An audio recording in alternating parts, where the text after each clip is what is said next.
제사장이 성소에서 나올 때에 구름이 여호와의 성전에 가득하매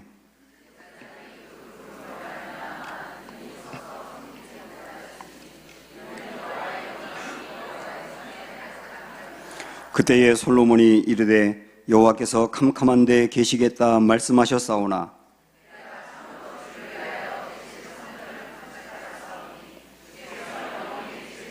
같이 읽습니다. 얼굴을 돌이켜 이스라엘의 온 회중을 위하여 축복하니 그때에 이스라엘의 온 회중이 서 있더라. 아멘. 나라나 도시마다 랜드마크라고 하는 게 있습니다. 그 높은 건물이라든지 어떤 구조물이 그 도시나 나라를 상징하는 것이죠.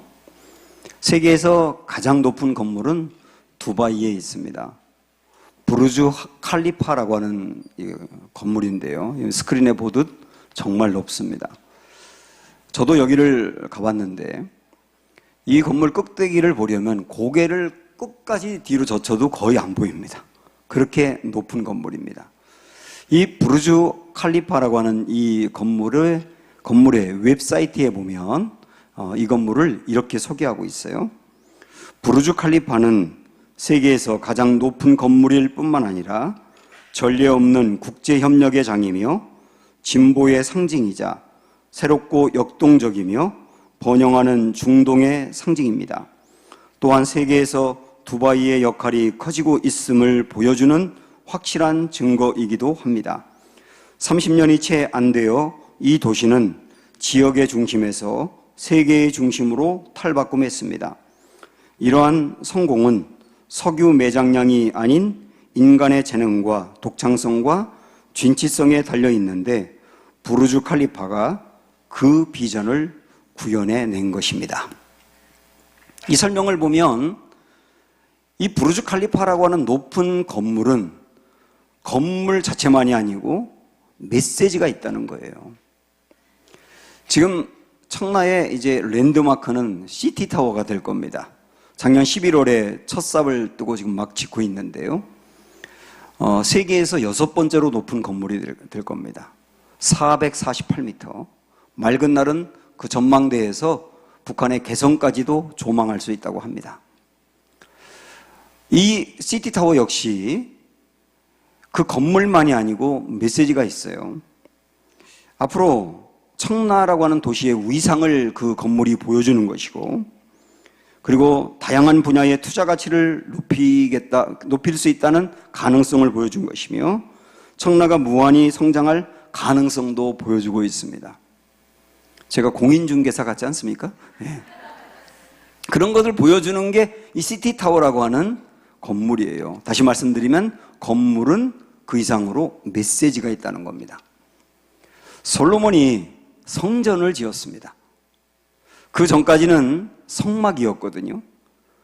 천막을 폈다가 접었다 이동하고 또 새로운 곳으로 펴피고 이런 식으로 이루어진 게 성막인데, 이 성막 시대에서 건물로 지은 성전으로 바뀌게 된 거예요.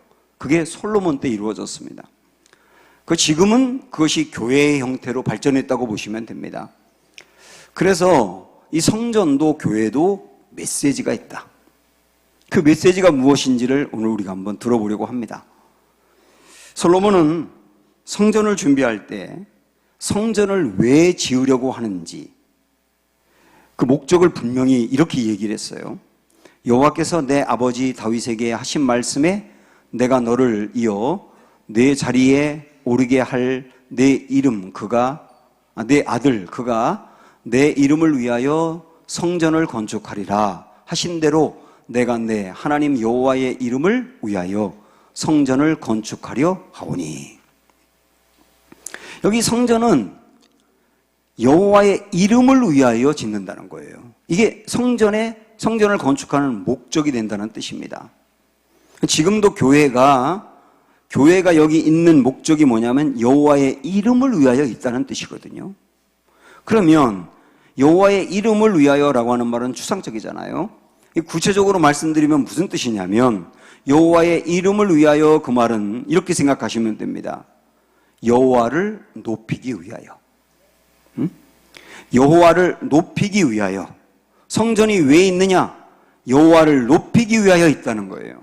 그 여호와를 높이는 시간이 어느 시간이냐? 예배입니다. 지금 우리가 드리고 있는 것처럼. 그래서 예배는 가장 중요한 포인트는 여호와 하나님을 높이는 데 있다는 거예요. 자, 또 여호와의 이름을 위하여라고 하는 그 의미는 또 다른 게 있는데요. 여기서 이름이라고 나와 있지 않습니까?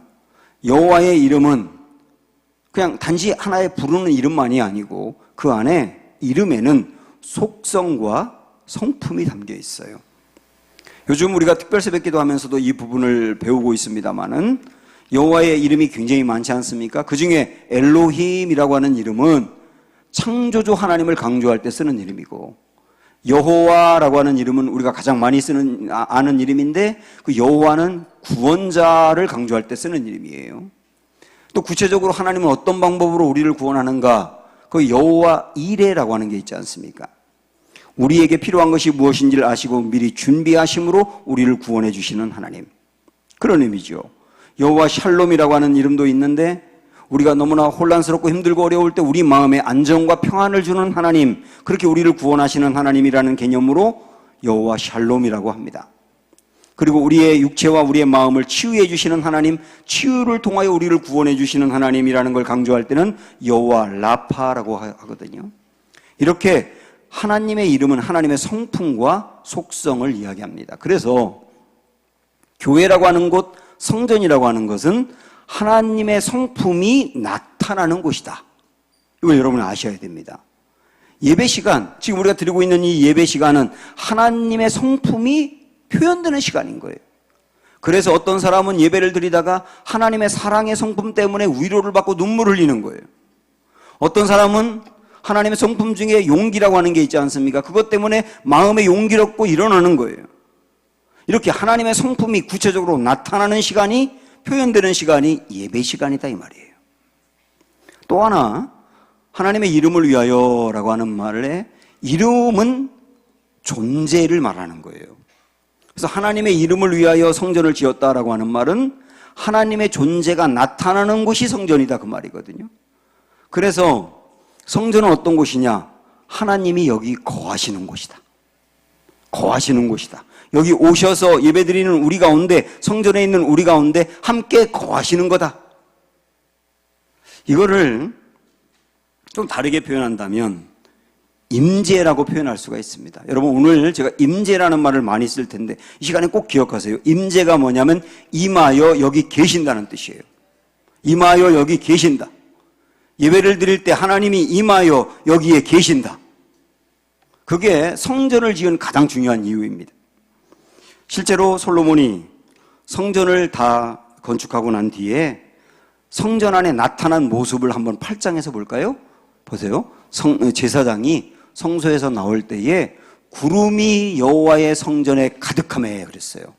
구름이 여호와의 성전에 가득하매 제사장이 그 구름으로 말미암아 능히 서서 섬기지 못하였으니 이는 여호와의 영광이 여호와의 성전에 가득함이었더라. 여호와의 영광과 여호와의 임재는 같은 의미로 보시면 됩니다. 솔로몬이 성전을 건축하고 봉헌할 때 여호와의 영광이 그 성전 안에 가득했단 말입니다. 충만했다. 그런데 그 여호와의 영광이 어떤 모습으로 나타났느냐면 구름의 모습으로 나타난 거예요. 원래 하나님은 영이시기 때문에 보이는 분이 아닙니다. 보이지 않다 보니까 보이지 않는 하나님이 보이는 모습으로 나타날 때 상징적으로 나타나는 거예요. 그 중에 구름이 있는 겁니다. 이스라엘 백성들이 홍해를 건널 때 말이죠. 이렇게 이쪽으로 이스라엘 백성들이 전진해 가는데 뒤에서 애굽의 군인들이 막 잡으려고 따라옵니다. 그때 잘못하면 애굽의 군인들에게 다 잡힐 순간에 갑자기 구름이 나타나요. 그리고 그 구름이 애굽의 군인들 앞을 딱 가로막아서 혼란스럽게 만들고 보이지 않게 만들어서 그들을 막습니다. 그래서 이스라엘 백성들이 전진하도록 했거든요. 그것은 하나님의 임재가 구름의 모양으로 나타나서 이스라엘을 보호한 거예요. 또 이런 경우도 있습니다. 이스라엘 백성들이 한 군데 모여 있다가 다른 곳으로 이동할 때 뭘 보고 이동했냐면 구름이 이동하는 걸 보고 이동했어요. 구름이 저 앞으로 쭉 가면 하나님이 가라는 의미구나 하고 갔고, 가던 구름이 거기에 딱 멈추어 서면 하나님이 서라는 의미구나 하고 거기에 서고, 그 다음에 한참 동안 그 구름이 계속 움직이지 않고 그 자리에 계속 머물러 있으면 하나님이 기다리라 라고 하는 의미로 받아들이고 기다립니다. 그래서 구름은 마치 신호등처럼 가라 서라 기다리라거든요. 이 구름의 모양으로 하나님이 역시 이스라엘 백성들 가운데 임재했다고요. 근데 오늘 솔로몬의 성전 건축에는 구름이 성전 안에 가득한 걸 통하여 여기에 내가 있다, 여기에 내가 임했다 하는 것을 보여준 겁니다. 이 13절 말씀을 보시더라도 내가 참으로 주를 위하여 계실 성전을 건축하였사오니 주께서 영원히 계실 초소로소이다. 성전은 어떤 곳이라고요? 주께서 영원히 계시는 곳이라고요. 이 성전 안에 그렇게 주님이 계신다고요. 그리고 신명기 있는 말씀을 또 보면 오직 너희의 하나님 여호와께서 자기의 이름을 두시려고 너희 모든 지파 중에서 택하신 곳인 그 계실 곳으로 찾아 나아가서라고 되어 있어요. 택하신 곳인 그 계실 곳, 여기가 성전인데 그 성전에 여호와 이름을 두신다, 존재를 두신다는 거죠. 그리고 또 하나 말씀을 보면 이번에 이 말씀은 성전이 세워지기 이전 모습인 성막을 이야기하면서 뭐라고 얘기했냐면 거기서, 성전에서, 성막에서 내가 너와 만나고 해요. 어디서 주님 만난다고요? 성전, 성막, 교회. 그래서 이곳에서 주님이 우리를 만나준단 말이에요. 이게 오늘 우리가 배운 내용의 요약입니다. 자, 하나님은 성전에 임재하신다. 특별히 예배 때 임재하신다. 그리고 우리를 만나주신다. 여러분 이걸 그냥 허투루 듣지 말고 귀담아 들어보세요. 아, 성전은 하나님이 임재하는 곳이구나. 그리고 우리를 만나주시는 것이구나. 이걸 알았다고 한다면, 자, 우리는 그러면 교회에 와서 예배 드릴 때 우리가 가장 중요하게 소망해야 될 것은 뭐냐면 하나님의 임재를 경험하는 거예요. 많은 분들이 교회를 오는 목적, 예배를 드리러 오는 목적을 이렇게 생각합니다. 내가 기도 응답을 받아야 되겠다. 그리고 내 마음이 너무나 혼란스러운데 안정과 평안을 얻기를 원한다. 그리고 내가 지금 무력해 있는데 새 힘을 얻기 원한다. 이런 마음 굉장히 좋은 거예요. 분명히 교회에서 예배 드릴 때 그걸 얻을 수 있습니다. 그러나 이것보다 우리가 예배를 드리면서 구해야 될 가장 중요한 것은 뭐냐면 주여 이곳에 임하여 주옵소서예요. 주여 이곳에 임재하여 주시옵소서. 이게 제일 중요한 기도의 제목입니다. 이거를 또 다르게 표현한다면 하나님이 우리에게 주시는 선물보다 하나님 자체를 구하라. 그렇게 말씀할 수 있어요. 하나님이 주시는 선물보다 하나님 자체를 구하라. 이걸 또 다르게 말한다면 하나님의 손보다 하나님의 얼굴을 구하라. 그렇게 말씀할 수 있습니다. 손은 하나님이 주시는 선물을 말하고 얼굴은 존재 자체를 말하는 거예요. 제가 군목으로 목회할 때 제 교회 옆에 그 PX가 있었습니다. 물건을 파는 곳에. 우리 아이들이 어릴 적에 전화해서 아빠 올 때 과자 사와. 그러면 제가 꼭 과자를 사갔어요. 근데 과자를 사가지고 손에 들고 집에 딱 들어가서 현관으로 들어가면 두 아이가 와 하고 달려 나와서 그 아이들의 시선이 손에만 있는 거예요. 저희 얼굴에 시선이 있는 게 아니라 항상 손에 시선이 있어요. 제가 들어왔는데 아빠보다는 아빠의 손에 들려있는 선물에 관심이 있는 거죠. 그러면서 하는 말이 뭐냐면 와 아빠다 그러는 게 아니라 와 과자다. 제가 마음이 여간 섭섭한 게 아니더라고요. 아빠라고 하는 존재보다 아빠가 주는 선물에 관심이 있는 것이 저에겐 정말 섭섭했어요. 그리고 하나님을 생각해 봤습니다. 우리가 교회 와서 예배를 드리고 성전에서 있는데 교회 오는 목적이 하나님의 임재와 하나님 만나는 데 있는 게 아니라 하나님이 내게 주시는 선물에 있는 것은 아닌가 하는 거예요. 하나님 섭섭하신 거죠. 아빠인 제가 집으로 들어갈 때 제가 집으로 들어가니까 제 손에 있는 것도 함께 들어가더라고요. 우리 하나님의 임재와 하나님 만나기를 소망하면 하나님이 우리를 만나 주실 때 하나님 안에 있는 가장 좋은 것도 함께 우리에게 오는 거예요. 그러다 보니까 교회 부흥을 위해서 기도하지 않아도 되겠다. 그런 생각이 드는 거예요. 교회 부흥을 위해서 기도하지 말고 교회에 하나님의 임재가 충만하기를 위해서 기도해야 되겠다 하는 겁니다. 왜냐하면 교회에 하나님의 임재가 충만하면 사람들이 몰려옵니다. 마치 룻기에 베들레헴에 먹을 것이 없으니까 사람들이 떠났다가 다시 베들레헴에 먹을 것이 있다는 소문을 들으니까 떠났던 사람이 오는 것처럼, 근데 오는데 자기만 오는 게 아니라 상처 입은 룻을 데리고 오는 것처럼 교회 안에 하나님의 임재가 있다고 하면 이곳에 사람들이 올 것이다. 그 부흥이지 않습니까? 이사야가 어느 날 성전에 갔는데요. 성전에 갔더니 거기에 연기가 자욱한 걸 봅니다. 하나님의 임재가 어떤 때는 구름으로 나타나기도 하지만 어떤 때는 연기로 나타나기도 하거든요. 거기 하나님의 임재가 가득했다는 뜻이에요. 근데 하나님의 임재가 가득한 곳으로 이사야가 들어가니까 자기가 그동안에 지었던 죄가 보이는 거예요. 그래서 거기서 회개를 합니다. 하나님의 임재가 가득한 교회가 된다면 그곳에 오는 이들이 자기 죄를 보며 회개하고 깨끗해지고 새로워지는 거예요. 이사야가 또한 회개하고 난 다음에 자발적으로 하나님이 시킨 것도 아닌데 주여 제가 여기 있나이다. 저를 보내소서. 하나님의 일을 위해서 저를 써달라는 거거든요. 하나님의 임재가 있는 곳에 우리 교회 안에 하나님의 임재가 있다면 이 예배를 드리는 이들이 내가 주를 위해서 자발적으로 무슨 일을 해야 되겠다 하고 헌신하게 된단 말입니다.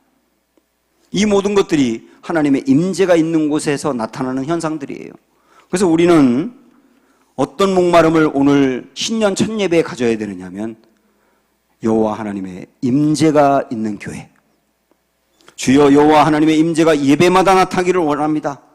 나의 심령 안에 여호와의 임재가 충만하기를 원합니다. 라고 하는 목마름이 있기를 축원합니다. 이런 목마름을 갖는다는 말은 좀 구체적으로 말씀드리면 하나님께 더 가까이 가기를 원하는 마음이 있다는 거예요. 하나님께 더 가까이 가기를 원하는 마음. 출애굽기 20장에 보면 하나님이 시내산에서 이스라엘 백성들에게 올라오라고 그럽니다. 너희 나 만나러 다 올라와. 그래서 모세와 함께 이스라엘 백성들이 하나님 만나기 위해서 시내산으로 올랐어요. 그런데 오르다 말고 이스라엘 백성들이 어떻게 했는지 자, 이 말씀 한번 보실까요?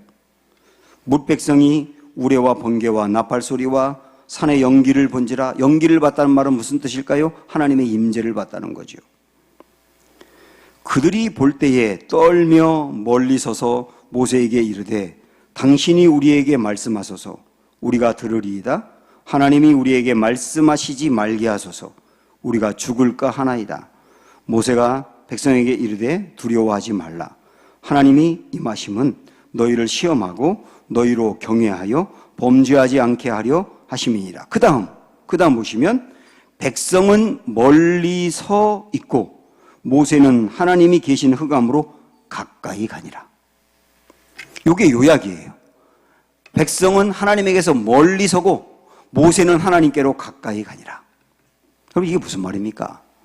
이스라엘 백성들은 나에게 올라와. 내가 너희를 만나고 싶어. 내가 너희 가운데 임재하고 싶어. 그랬는데 이스라엘 백성들은 오르다 말고 중간에 멈춘 다음에 더 이상 하나님께로 가까이 가지 않고 모세에게 그러는 거예요. 당신이 하나님 만나고 오세요.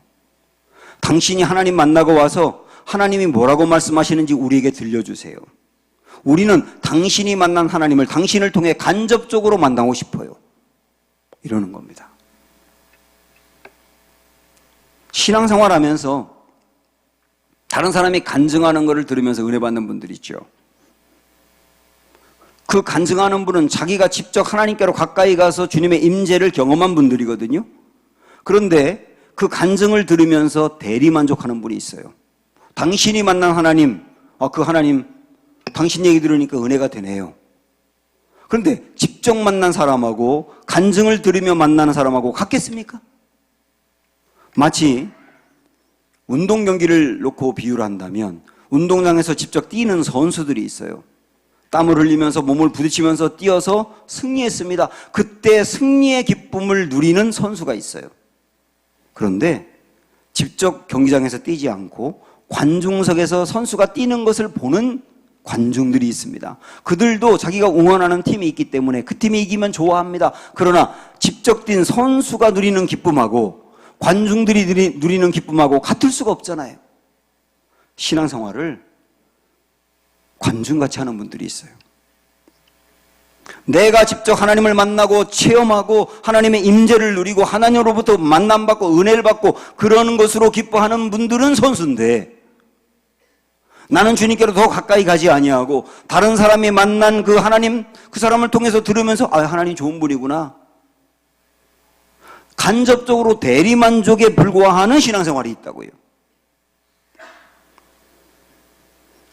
이스라엘 백성들은 하나님에게서 점점 멀어졌지 않습니까? 그리고 모세를 통하여 대리만족을 하는 거예요. 근데 그들은 나중에 어떻게 됩니까? 결국은 금송아지를 만들어서 하나님이라고 섬기며 우상 숭배하는 그 결과로 나타납니다. 반면 모세는 하나님께로 가까이 갔다고 했잖아요. 시내산으로 올라가서 거기서 하나님과 교제하고 동행하며 거기서 하나님의 임재 가운데 있어요. 나중에 몇 번 더 그랬습니다. 그런데 모세가 산에서 내려올 때 그 얼굴에 빛이 납니다. 그리고 모세가 나중에 하나님께 기도하는데요, 주님, 제가 원하는 것 딱 한 가지입니다. 주의 영광을 내게 보이소서. 그럼 이미 봤어요, 하나님의 영광과 임재를. 그런데 하나님의 영광을, 임재를 누리는 게 얼마나 좋은지 경험했기 때문에, 주님, 저 바라는 거 아무것도 없어요. 저 원하는 건 하나님의 임재를 더 누리기 원해요. 나중에 그 모세가 가나안 땅에 못 들어갑니다. 그토록 오매불만 기다렸던 가나안 땅에 모세가 들어가지 못합니다. 근데 참 신기하게도 성경에 보면 모세가 하나님께 저도 가나안 땅에 좀 가게 해주세요 하고 기도하는 장면이 한 번도 안 나와요. 왜 그럴까 생각해 봤습니다. 왜 그럴까요? 모세는 시내산에서 하나님의 임재 가운데 있는 게 얼마나 좋은 것인지 이미 경험을 했기 때문에, 야, 죽는다는 게 뭐야? 죽는 게 하나님의 임재 속에 완전히 들어가는 건데, 뭐 그러면은 내가 시내산에서 누렸던 거와 비교할 수 없을 정도로 큰 은혜를 누리는 것인데, 그러면서 가나안 땅에 못 들어가고 죽는 것을 담대히 받아들이는 거예요. 사랑하는 여러분, 한번 이 시간에 우리 생각해 보시죠.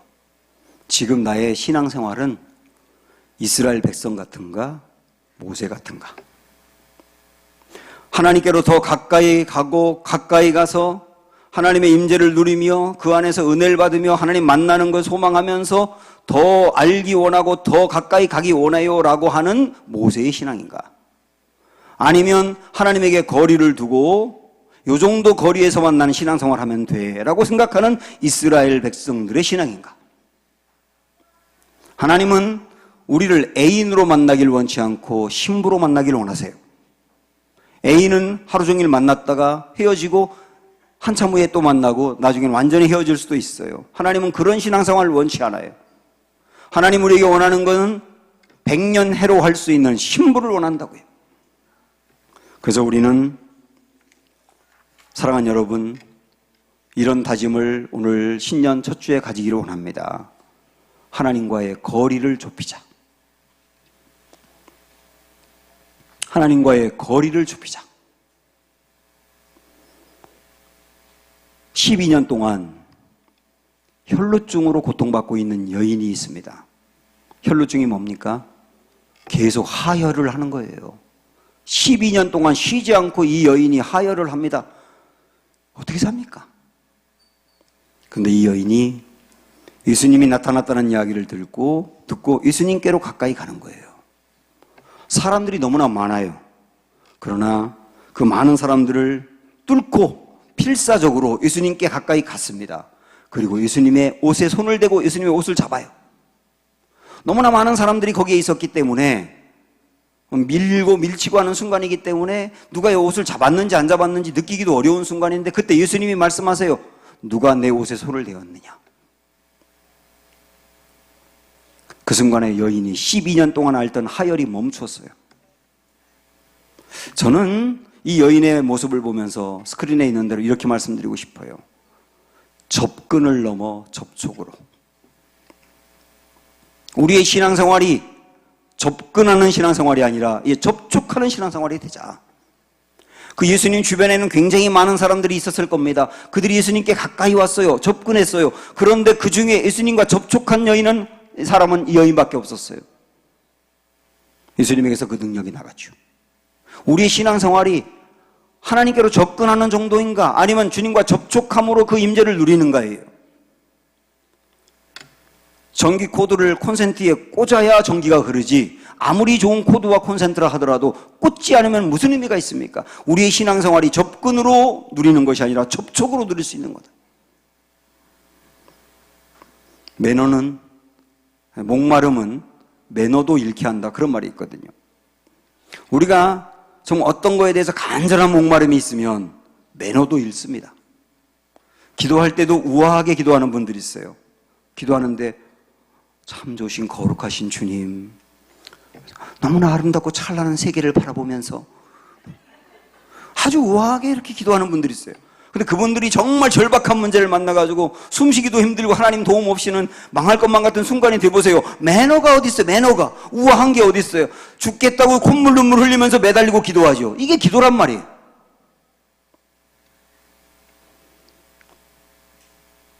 이런 목마름이 우리에게 있어야 되겠다는 거예요.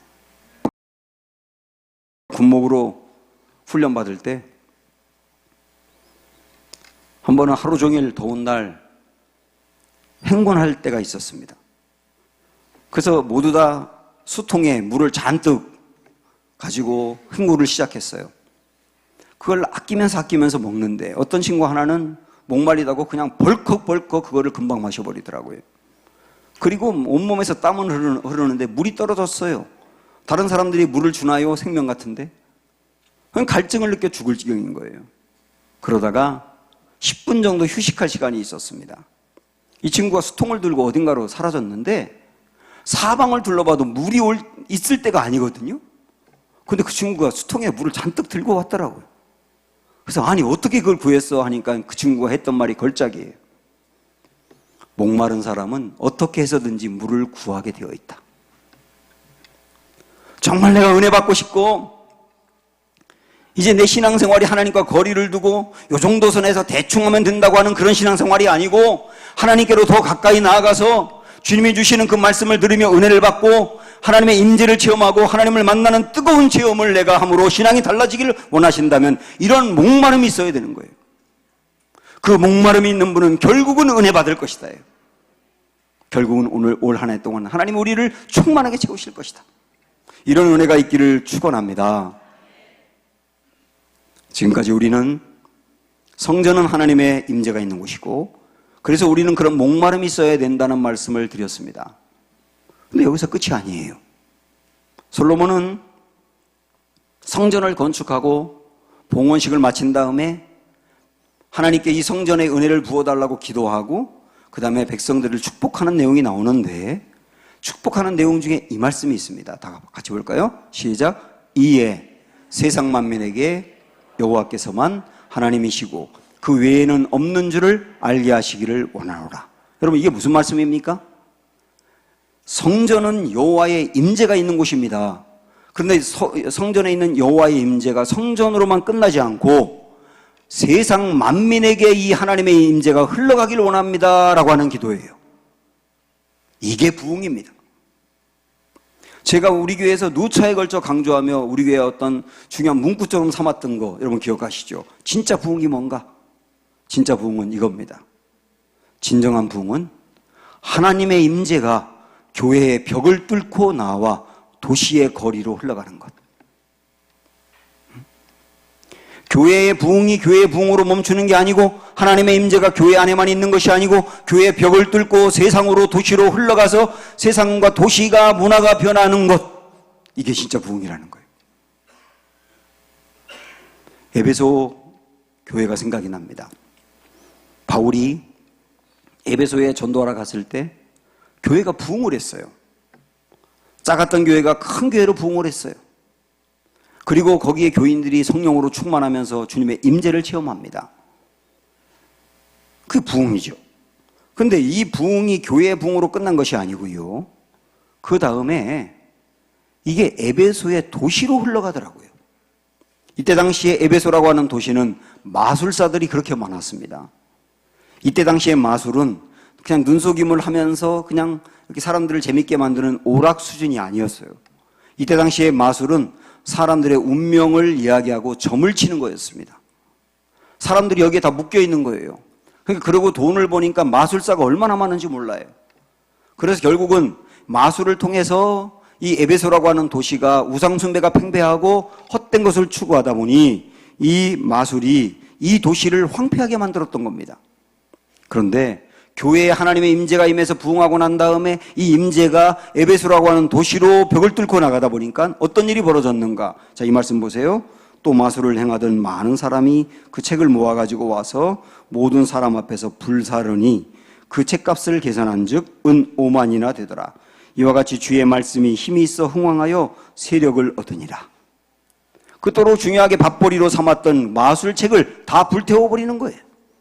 그래서 이 도시에서 마술이 떠나가게 되면서 우상숭배가 떠나가고 헛된 것을 추구하는 것들을 버리면서 이 도시 자체가 변한 겁니다. 이게 부흥입니다. 저는 작년에 미국을 가서 LA 지역에 있는 여러 교회들을 탐방했는데 그 중에 제가 가장 인상적으로 마음에 남았던 교회가 셰퍼드 처치라고 하는 목자교회라고 하는 교회였습니다. 그 교회를 갔더니 수요일 날인데 큰 성전 안에 연기가 자욱하더라고요. 하나님의 임재가 있는가 했더니 연기를 피운 겁니다. 왜냐하면 그 수요일 날 저녁에 청소년들이 그 대배실에서 예배를 드린답니다. 어른들이 청소년들에게 예배를 드리라고 그러고 수요일 날 장소를 비워주는 거예요. 그것도 참 마음에 들더라고요. 근데 그 교회에서 현관으로 딱 나오니까 이 문구가 제 가슴에 박혔습니다. I love LA. 이 교회는 LA의 변두리에 있는 교회였지만 LA 지역을 품고 기도하고 있는 교회였어요. 근데 그 옆에 보니까 문구 하나가 있었습니다. 요나서에 있는 문구였어요. 여러분 요나서 말씀 아시죠? 하나님이 요나를 아수르라고 하는 나라에 보내십니다. 그 니느웨라고 하는 수도에 가서 사람들을 회개시키라고. 저 땅이 너무 죄가 많아서 망하게 됐다고. 그런데 요나는 그곳으로 가지 않고 스페인으로 도망갑니다. 왜냐하면 이때 당시에 아수르가 이스라엘을 그렇게 괴롭히고 정복하려고 했기 때문에 아수르가 망해야 이스라엘이 흥한데 하나님이 어찌된 일인지 아수르가 회개하고 새로워지기를 위해서 복음을 전파하라 그러잖아요. 그러니까 요나가 안 간 거예요. 그러나 하나님이 요나를 다시 붙들어 놓고 또 가. 그래서 결국은 갔습니다. 가서 열정도 하나도 없이 여러분 회개해야 합니다. 그래야만 이 나라가 망하지 않습니다. 그랬는데 사람들이 어찌된 일인지 왕으로부터 시작해서 대대적으로 회개운동이 벌어진 거예요. 그래서 망해가던 나라가 하나님의 자비와 긍휼로 다시 일어나게 된 겁니다. 그러니까 그때 요나가 하나님께 따지면서 보세요 하나님, 제가 이 나라가 잘 되면 안 되기 때문에 안 간 건데 보세요 잘 되잖아요. 그때 하나님 주신 말씀, 그 문구가 그 셰퍼드 처치에 있었어요. 읽어보실까요? 시작. 하물며 이 큰 성읍 니느웨에는 좌우를 분별하지 못하는 자가 12만여 명이요 가축도 많이 있나니 내가 어찌 아끼지 아니하겠느냐. 이 문구 앞에 머물러 섰는데 청나가 클로즈업이 되더라고요. 청나의 좌우를 분별하지 못하는 자가 얼마나 많은가. 청나 이 전체 지역을 포함해서 가정동까지 포함해서 얼마나 많은 좌우를 분별하지 못하고 죽어가는 자가 많은가. 그런데 하나님이 내가 어찌 아끼지 아니하겠느냐.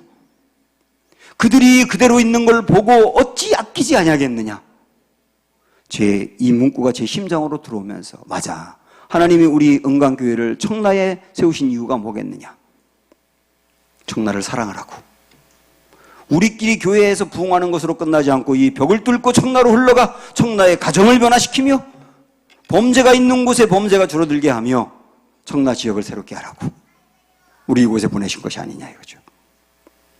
우린 세계와 열방을 위해 기도하고 나라를 위해 기도해야 되지만 그 거창한 것이 아니라 할지라도 청라가 잘 되기를, 그리고 청라에 우리 교회가 쓸모 있는 교회가 되기를, 청라의 사람들에게 소망이 있기를 그렇게 기도하고 운동을 벌여야 될 사명이 우리 교회에 있다는 거예요.